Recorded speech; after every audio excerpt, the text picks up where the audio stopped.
Renfield was a real estate lawyer trying to make the deal of his life, and he did. Then Renfield was made Dracula's familiar. He was in charge of staff changes and dietary requirements. Dracula's powers were from eating human life. Renfield's came from eating bugs. The priests lock Dracula up. He frees Dracula and he kills them. Renfield always has to clean up. After Dracula goes on his bender, he has to find a new place to stay and nurture him back up to power, and during this, he goes to AA meetings to listen to people talk about their monsters. He gets his victims from the meetings. Renfield gets rid of their monsters by giving his monster what he needs. Renfield kills Mitch and gets their bodies. Lobo gets away. He throws his coke at the officers.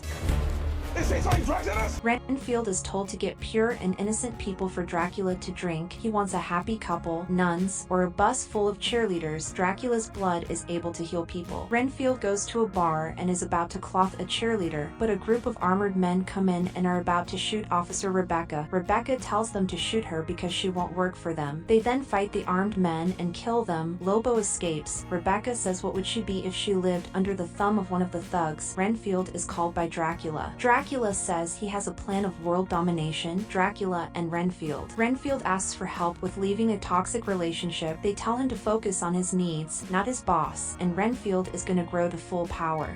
That's so weird. Why would you phrase it like that? Renfield gets a new apartment, releases his bugs, and fixes his hygiene, and he updates his wardrobe. Renfield goes to give his witness statement. Bella tells Teddy to kill Renfield because he'd been stopping their operations. They find his last place seen was in the hospital. The gang goes into the hospital and finds all the dead bodies. Dracula kills them all. Teddy says he's trying to find Renfield. Dracula says it's his servant and he flies off. Dracula talks to Renfield and he finds out that the church has been giving him stupid ideas. Renfield tries to evacuate the church, but Dracula gets there. Renfield pleads for them, but Dracula eats them all. He says the entire human race is going to suffer because he betrayed him. Renfield is arrested. The Lobo family and the corrupt cops show up and want to take Renfield, but Rebecca drives off. Dracula works with Teddy. Renfield explains that he works for Dracula. The police come and Renfield kills all of them. Dracula meets Bella. They equip to go kill Dracula. They fight the Lobos and they find out all of them have Dracula's powers. Dracula meets Rebecca and Renfield fights Teddy. Dracula tells Rebecca he can bring back her sister. She just needs to join him. Renfield eats a bug and kills Teddy. Renfield and Rebecca trap Dracula and put him into tiny cubes. They revive Rebecca's sister and revives all the people from the AA meetings using Dracula blood. Snickadoodle? I don't want your murder cookies. They're just regular cookies.